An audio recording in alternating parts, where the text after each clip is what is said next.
బండారు రామ్మోహన్ గారు చెప్పండి. ఇక్కడ చూసుకున్నట్లయితే ఆమె ఇచ్చినటువంటి స్టేట్మెంట్ తోటి ఆల్మోస్ట్ వాళ్ళకి సంబంధించినటువంటి ఇంటి ముందర కావచ్చు, పార్టీ ఆఫీస్ ముందర కావచ్చు స్ట్రైక్ చేశారు ఆ పార్టీకి సంబంధించినటువంటి కార్యకర్తలు. కాకపోతే ఇప్పటివరకు నమ్మినటువంటి క్యాడర్ని మోసం చేసింది అనుకోవాలా? అది మోసం చేసిన ఏం కాదు, కానీ మొదటి నుంచి కూడా తాను 3000 పైన కిలోమీటర్ల పాదయాత్ర చేసిన మొండిగా అంతకుముందు జగనన్న వదిలిన బాణాన్ని అని చెప్పి అంతకుముందు పాదయాత్ర చేసిన కానీ తెలంగాణ ప్రజలతో అనుబంధం అయితే అనుకున్నది లేదని కాదు.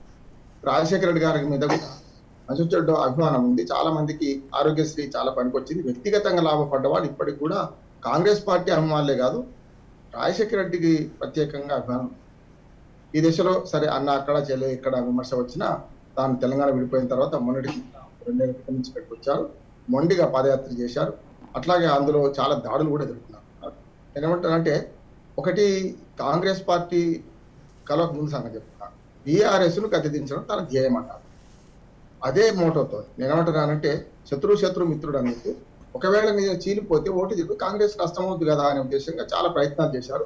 ఆ ప్రయత్నాలు ఫలించలేదు. రేవంత్ రెడ్డి లాంటి వాళ్ళు వ్యతిరేకించారు, మాకు తెలంగాణ సెటిల్మెంట్ అర్థం వస్తుందని చెప్పి ఇట్లా రకరకాలుగా అన్నీ చివరికి పొత్తుల కోసం ప్రయత్నం చేశారు, విఫలమయ్యారు.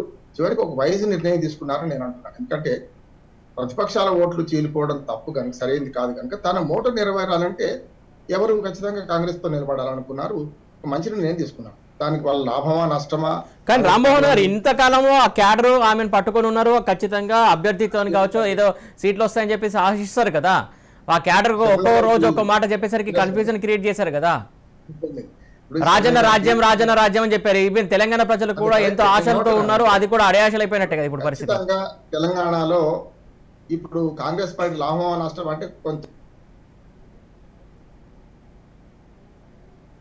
మీ వాయిస్ బ్రేక్ అవుతుంది, అన్మ్యూట్ చేయండి. చాలా మంది ఇప్పుడు కొండ రాఘవరెడ్డి లాంటి వాళ్ళు వెళ్ళిపోయారు కదా బయటకు, చూసాం కదా మనం. ఆమె నిర్ణయం తీసుకుంటున్నారు ఆ రకంగా అని చెప్తే వెళ్ళిపోయారు కదా. అందుకని ఏమంటున్నానంటే ఆ తర్వాత మళ్ళీ నిర్ణయం మార్చారు. అమ్మా సార్ సురేష్ గారు చెప్పండి. ఆ తర్వాత మళ్ళీ నిర్ణయం మార్చారు, ఖచ్చితంగా అన్ని అసెంబ్లీ సెగ్మెంట్లలో పోటీ చేస్తామన్నారు. తనకు తెలంగాణ రాజకీయాల్లో స్థానం సంపాదించడం ప్రయత్నం చేస్తున్నారు. ఇంతకుముందే మన వారు చెప్పినట్టు శ్రీనివాసరెడ్డి గారు చెప్పినట్టు పాలేరు అడిగారు, అది కూడా ఇవ్వమన్నారు. ఇప్పుడు కాంగ్రెస్ పెద్ద సమస్య ఏంటంటే మిత్రపక్షాలతో కొన్ని సీట్లు పోతే వచ్చే అంటే ఒక తెలంగాణలో మన సామెత ఉంటుంది, ఉన్నొక్క మెతుకు గంజిలో పోయినట్టు ఒక్కొక్క సీటే వాళ్ళ కీలకమే. అందుకని చూడండి అన్ని పార్టీలు ఎంత పెద్ద ప్రయత్నం చేస్తున్నాయంటే హరీష్ రావు గారు జహీరాబాద్ లో మాట్లాడుతూ మాకు 70 వస్తాయి 80 వస్తా సరైనది వేరు కానీ జహీరాబాద్ ఒక్క సీట్ మిస్ కావద్దు కదా అనే మాట మాట్లాడుతున్నారు. అంటే వాళ్ళ ప్రతి ఓటు ప్రతి సీటు కీలకమే. ఎమ్మెల్యేల మెజార్టీ మీదనే ప్రభుత్వాలు ఆధారపడి ఉంటాయి కనుక ప్రభుత్వాల మ్యాజిక్ ఫిగర్ 60 నిండాలి.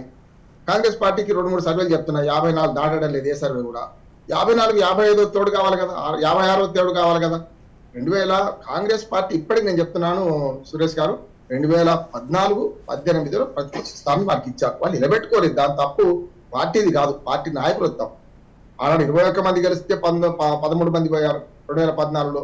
2018లో 19 మంది గెలిపించారు. ప్రజలు ఎప్పుడు కాంగ్రెస్ పార్టీకి మద్దతు ఇస్తున్నారు. ఇవాటి కూడా రాష్ట్రంలో కాంగ్రెస్ పార్టీకి 15-16% ఓట్లు సాంప్రదాయ ఓట్లు ఉన్నాయి. దీనికి ఒక్కటి ఆడైనా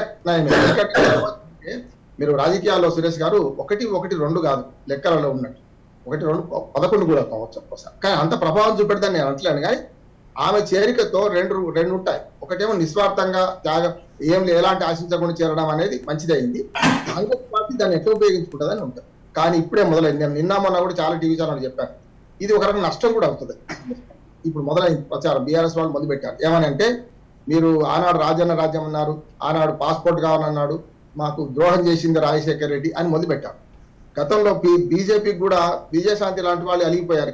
కిరణ్ కుమార్ రెడ్డి గారు స్టేజ్ మీద కనపడింది. ఇవి కాంగ్రెస్ కూడా జరుగుతాయి అంటున్నాడు.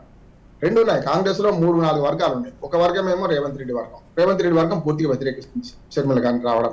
రెండో వర్గం ఏమో పాత గుజస్తా కాంగ్రెస్ వర్గం, వాళ్ళు ఓ రకంగా ఉన్నారు. మధ్యస్థ వర్గం ఉంది, అంటే కోమటిరెడ్డి బ్రదర్స్ వీళ్ళు కానీ వీళ్ళంతా రాజశేఖర రెడ్డి భక్తులు కానీ రాజశేఖర రెడ్డి గారి పుత్రులుగా ఆమెను ఆహ్వానిస్తారు. 4వ వర్గం ఏంటంటే ఇటీవల ఫిరాయించిన వర్గాలు ఉన్నాయి, రేవంత్ రెడ్డి కాకుండా కూడా ఇతర పార్టీల నుంచి. వీళ్ళందరూ 4 రకాలుగా ఆలోచన చేస్తున్నారు కనుక కొందరేమో ఆమె చేరిక మంచిది అంటున్నారు, కొందరు ఆమె చేరిక వల్ల తెలంగాణ సెంటిమెంట్ దెబ్బతింటుంది అంటున్నారు, కొందరేమో కానీ చూద్దాం ఇట్లా జరుగుతుంది అట్లా జరుగుతుందని చూస్తున్నారు.